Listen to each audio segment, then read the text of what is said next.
Hi there, Tiffin owners. Today in your 2011 Tiffin Allegro Motorhome, we're going to be taking a look at and showing you how to install Airlift's LoadLifter 5000 air helper springs for the front axle. And this is what our airbags look like when they're installed. They replace our factory jounce bumper, and they will go in a similar location between our front axle and our frame. They are a little bit slightly further forward, but they're going to perform similar functions, except we're going to get those benefits throughout our suspension travel, whereas our jounce bumper from the factory really only applies once our suspension has bottomed out to give us that support right at that last little bit of travel. Once you've hit the jounce bumper on your factory suspension, you've basically exhausted the travel of your suspension, and it gets really stiff at that point once you're down on that jounce bumper. With our airbags here, we can use air pressure, and you can see that we're contacting the frame and our axle right now, and we're under just our normal load, and we're already getting support from our airbags now before our suspension has even traveled down in its normal resting position. So this way, throughout our entire suspension travel, our airbag is going to be providing assistance. This is going to help smooth out our ride. It's going to help eliminate sway, because as we want to roll this direction, this bag wants to push back up to help level us back out. And we've got one on the other side as well, so they work back and forth with each other to help keep us upright. And even though we remove our factory jounce bumper to put our airbags in, we're still going to get the same benefits of having a jounce bumper, because inside of our airbag there's an internal jounce bumper there. So if we do happen to fully compress our suspension to its maximum, we've got that jounce bumper in there to provide us with support, so when we bottom out we're going to be hitting on that rubber. So adding these airbags, we're going to get up to 5,000 pounds of support for that weight that we've got on our motorhome here. Before we install our components, we're going to go ahead and hit the test course and just get a baseline on how our motorhome feels beforehand. We're going to start by going into our uneven bump section, and this is going to mimic going over potholes that you might just hit on one side, and that gets it swaying back and forth. And this is one of the things I do expect us to see some improvements on once we get our components installed. And it is pretty sloppy when we hit that. We do get quite a bit of rocking going on inside here. So our components inside are definitely rattling around, and we should expect to have quite a bit of minimization on that once our components are installed. Next, we're going into the even bump section. This is going to be the more porpoising up and down, front to back, and this is going to be like going over a speed bump or pulling in and out of your driveway. And it hits the bumps pretty good. It doesn't really feel like we got a whole lot of cushion up there in the front, but it does not too bad on our porpoising. It almost wants to rock back and forth more side to side. It seems like this motorhome has sway issues more than anything. Lastly, we're going to be going into our slalom section here, and this is going to mimic an evasive maneuver. So we're going to start getting her going back and forth like we were having to whip around an object in the road, and we're going to see how the motorhome responds, whether or not it feels like we have the confidence to be able to make those maneuvers, or if we would feel like we would have to back off because we just don't trust the suspension and handling of our motorhome here. So we're heading into the section now. Oh yeah, she's definitely got some sway. I mean, we really feel the G-forces when you start to turn it. I don't even really want to go too crazy with this guy here, just because it really has a lot of rocking going on. Even when we just kind of come to a stop, you can see it kind of wants to bounce back and forth as it's trying to bring itself back straight again. Now with our airbags installed, we're going to head back out on the test course. We're heading into our uneven bump section first, and before we had a lot of sway back and forth, I already noticed there's already quite a huge difference in the amount of sway. We hit the bumps and it's significantly softer. We hit it a little harder there and we do still have some sway, but there is definitely a noticeable improvement from before and after. Next, we're going to be heading into the even bump section, which is the forward and backward of our motorhome, and this is going to be similar to going over a speed bump. And when we hit the bump here, it does feel a little bit softer than it did before. It's not quite as abrupt when we hit it, but there's not a huge difference on our forward and backward movement there. It does seem like we don't have quite as much bouncing here in the front after we've got those installed. Last, we're going to be going into our slalom section here, and this is where I really expect to see quite a bit of improvements here, because before it really felt awfully soft when we were trying to whip it back and forth. It just was not very comfortable, and I wouldn't want to be sitting in this driver's seat if we had somebody slam on their brakes in front of us and we needed to just get over because we weren't going to be able to stop in time. So we're coming into that section now.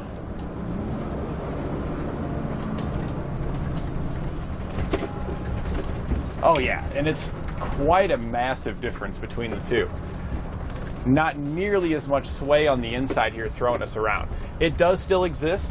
There are still some of our items moving, but as far as the comfort that you would have driving this and the confidence in the maneuverability of your motorhome, oh yeah, big difference. Before it was getting a little sketchy going back and forth there. It was really starting to rock it.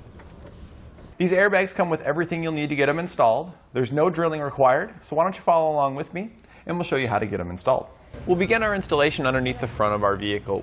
We'll need to remove the factory jounce bumpers, and in order to do so, you'll want to use your leveling jacks to lift up on the front of the vehicle. This is going to increase the clearance between the jounce bumper and the front axle so you can get your tools in there to work.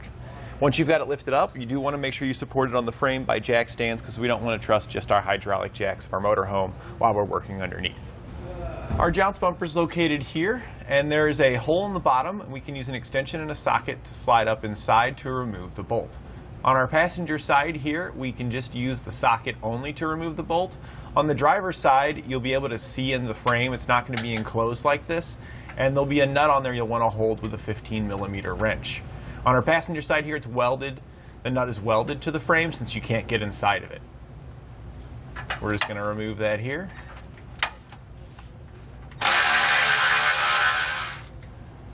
We're going to save the bolt here on our passenger side. When you're removing your driver's side jounce bumper, you can just take it off and set it aside. We're not going to be putting anything back. But over here on our passenger side, we're going to take the bolt and the spacer plate that comes in our kit. We're going to reinstall our factory bolt right up in there and hold our spacer plate here to where it is nice and solid and flush with our bracket right here. And then we're just going to tighten this down. We're now going to do some pre-assembly on our bag. The top of your bag is going to have 3 holes in it, and the bottom's just going to have 2 holes. The odd hole here that's slightly raised, whereas these 2 are going to be flush here, is going to accept our air fitting. So we can go ahead and thread that in there. And we want to make sure we have at least 2 or 3 of the threads that are coated in the sealant threaded down inside of there. And we're going to tighten it down with an 11mm wrench. We can then take our upper bracket, and it's going to sit right on our bag, and the holes in the bottom of our bracket here are going to line up with the holes in our airbag. The large cutout here is for our air fitting. We'll then take the bolts that come in our kit. We're going to place a lock washer on it, followed by a flat washer, and then we're going to thread those down through the top of our bracket into our airbag.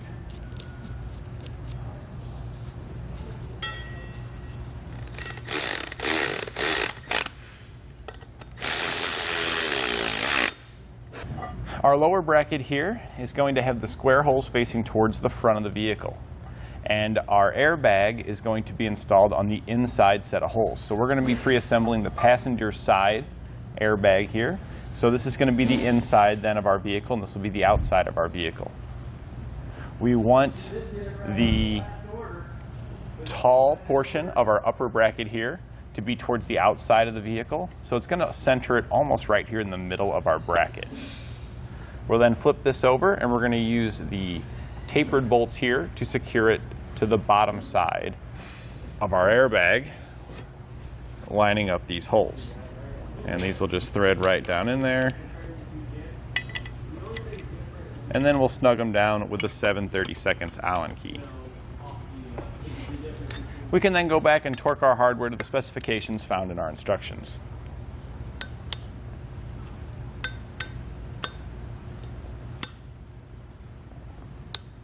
We can now lift our airbag into position. So we're going to lift it up over our spring here. Okay. Now that we've got it set into position, We want to check on the opposite side here and make sure you're not pinching any of your wiring. So you can see here I've got this wire pulled out and our bracket is flush up against the frame. We don't want to pinch any of our wiring or components or anything here. You can see here on ours we do have a hole pre-drilled in our frame. Now if you don't have a hole pre-drilled in your frame, you will have to use your bracket as a template and drill your own. Since we have a hole here, we can go ahead and use the bolt that comes in our kit and a flat washer, slide it on it, and then slide our bolt on through. Now here on the other side, you're not really going to be able to see this bolt where it passes through, but this is the opening directly above the jounce bumper where that weld nut is that we talked about earlier. Our bolt's going to pass through the side of the frame. You can reach your arm in this hole here, and you're just going to have to feel for the bolt.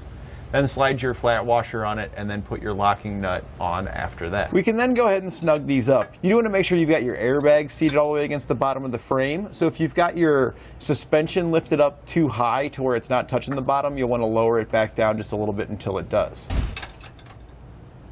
Then we'll tighten it down with a 19mm socket and wrench. We can then go back and torque this bolt to the specifications outlined in our instructions.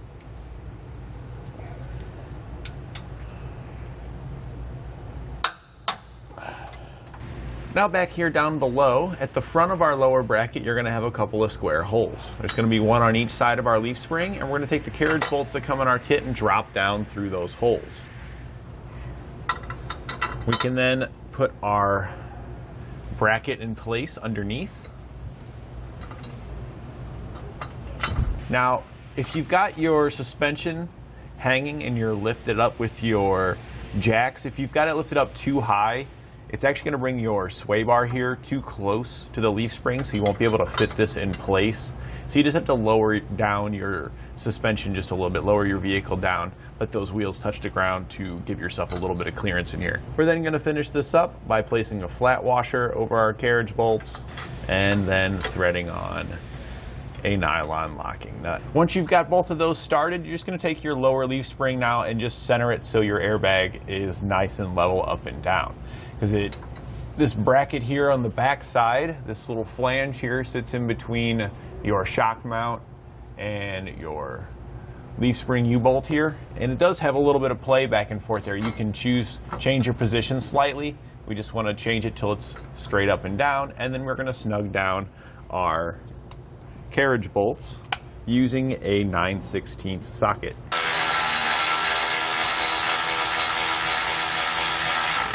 And you want to go back and forth to make sure they tighten down evenly. Then we can go back and torque our hardware to the specifications found in our instructions.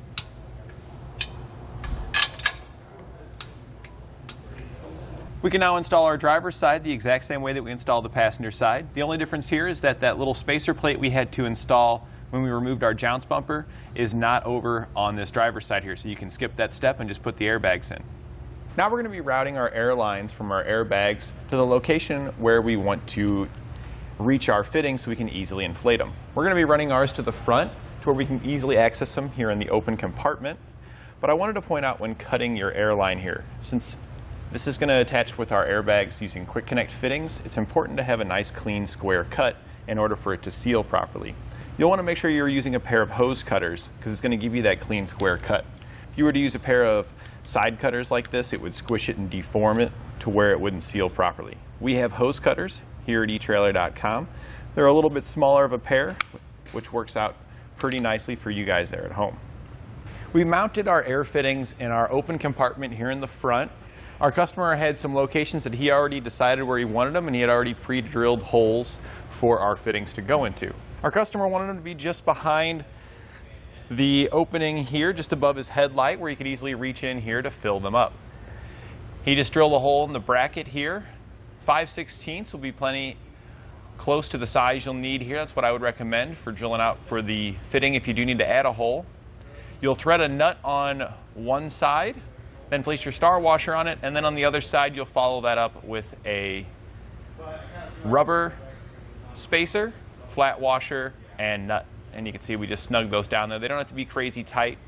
You can use the two nuts to adjust the depth but you're pretty much going to want it to be all the way down so you have as much sticking out as possible, so that way your air chuck is going to be able to press on there far enough to put air inside of it.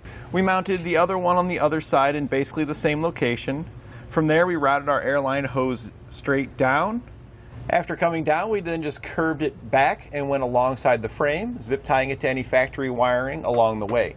We did make a small loop right here because we had some excess. You can trim out the excess if you want, but if you don't want to trim it out, it's always nice to have some extra here for the future in case you ever have to make any repairs or anything like that. You've got some extra hose. Just make sure you make a nice little loop in it. You don't want any real harsh bends or turns that's going to kink the line.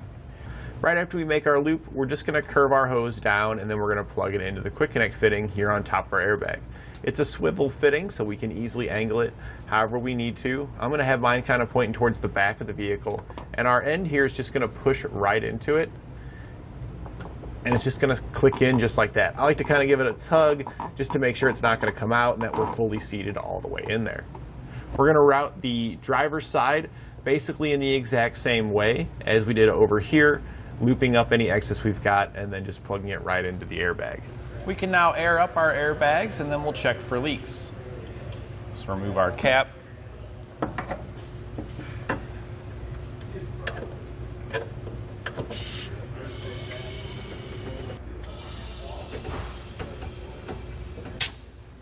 We can now check for leaks. You want to check at any connection point as well as your fittings. We're just going to spray it with some soapy water, and we're going to look for the presence of bubbles. Now, the little white bubbles you see around the bottom, that's not what we're looking for. We're looking for bubbles that continually reproduce and make more and more bubbles, because that's going to be air coming out of the system creating those bubbles. Since we don't see any bubbles being produced up here, we have no leaks up here, we're going to go check down at our airbags. With no leaks present, that completes our installation. We're now ready to hit the road. Now let's talk to the rest of the team about this product. Hi there, team. How's it going today? We just got done putting some airbags on our motorhome here. Did a video on it, talked about what they do, why the customer needs them. You guys got any additional thoughts or questions about them? Yeah, man. So I was just going to ask, I guess like the first and foremost thing was why did the customer want to put air springs instead of doing like a sumo spring on the front of the motorhome? Okay, yeah, we kind of just covered that, talked about that in the video. So our airbags here, they're going to be adjustable. So you can change the amount of pressure up or down. With the sumo springs, they're going to be at a set of what they do. They do compress to provide more support as they compress, but you can't change anything. What you get is what you get. These have internal jounce bumpers in them, so you still get that with these. Yeah. But as far as which ones I would recommend, I mean, it really comes down to the customer and their needs. So if this is somebody who doesn't want to ever have to air these things up or down, then I wouldn't recommend it for him, because as temperature changes, pressure goes up and down, that's going to change your air pressure. And so you're just going to have to frequently check these throughout the different parts of the year as you use your motorhome. Maybe it sits for 6 or 7 months or 3 or 4 months even. You're going to have to check those before you leave to make sure they're okay. With the sumo springs, you just hop in and go. Right. So it comes down to that customer and how they're planning on using it. I just kind of wanted to get your opinion on what you think of those, Dave, like as far as those internal jounce bumpers on the Airlift go, because I've heard good things and I've heard bad things. I mean, it's cool that they're there, that's for sure, because if you had it, let's say you have a misfortunate event where there was something in the road and it popped up and it popped your bag, you've got that support from that internal jounce bumper there, because the suspension's going to want to slam down right after you lose the initial support. And with airbags, you're taking out that factory jounce bumper, so it's nice to still have that support in the emergency event that you need it. And did they get a compressor for these or not? No, they didn't get a compressor. So that's you did mention cost a little bit, how these were cheaper than the other options. The compressor would be the kind of the thing that would maybe change that, because some customers that don't want to maintain these, well, they have the option to get a compressor and then they don't have to worry about maintaining them. So the compressor could be a solution for the customer that's interested in them, that's interested in airbags and all the versatility they offer, but don't want to ever have to adjust that pressure. Where did you guys install the valves for these anyway? Yeah, we put one on each side. So these ones are dual path. This is how he requested it to be done. So he's got one just like this over on the other side. Oh, okay, cool. Yeah, he already had the holes marked out and everything where he wanted them. Yeah, it sounded like he wanted. He did his research. I think he knew what he wanted. So we were kind of wondering, the people that are looking for airbags and sumo springs, how are they searching for these? Are they searching using our search bar? Are they using our fit guide? Are they just using Google? What kind of research have you guys got on that? I think they're using the fit guide, and that's going to be the best way to do it for them. And as far as the motorhome stuff, I've dealt a lot more with the trucks, not so much with the motorhomes. So I'm not sure if they're putting in the chassis, you know what I mean? Like just doing F53, like if they know, or if they're actually going in there. You know, I'm not entirely sure. But I do know that the easiest way for them to do that is through the fit guide to get the right thing. Because it's a little bit more complicated than like just type it in the truck, I think. So. Yeah, and we always recommend the fit guide with these because there's just so many different options out there. Yeah. There's so many subtle differences between various years and the options you have on your particular motorhome on which ones would be better for you versus the other, which ones are going to fit your motorhome versus other ones. Because just because it's an F53 doesn't mean it's going to fit every single F53. Right. But it will fit a lot of them. So it is definitely best to use the fit guide to make sure it is going to be a fit for yours. Yeah, I don't know. I mean, we've got a couple fit guide people in here. I didn't know if do you guys have any insights on that or? I know on the motorhome, you definitely want to check that gross vehicle weight rating before you select suspension products. Mm-hmm. That's really critical for fit. Yeah, people should always be prompted to use the fit guide. Once they come in, they're usually coming in straight from Google, and hit up something like air springs just in general will bring them to a certain product page, and from there they should be prompted to actually go through the fit guide and enter all of their information in. How our RV fit guide works, though, yeah, Jen could probably speak a little bit better too, because it is a little bit different. So basically on the RV side, we just basically duplicate. So for the F53, it's gonna be the same thing on the side for the RV, obviously, but the vehicle itself is going to be different, but the styles remain the same. Okay. Do we have a selection for the gross vehicle weight? For the F53, yes, it's based on the GVWR. That's the actual style selection there. Okay, so the style selection up at the top to narrow it down. Cool. Correct. From experience, we have had customers order airbags based on the chassis, and then the motorhome got here to find out they didn't fit that particular motorhome due to upfitter equipment that was put on their motorhome that made it not fit the chassis. So that's why it's real important they do use their particular motorhome. Yeah. All right, well, if you guys don't got any more questions, we're going to go ahead and wrap her up. And that completes our installation of Airlift's LoadLifter 5000 air helper springs for the front axle on our 2011 Tiffin Allegro Motorhome.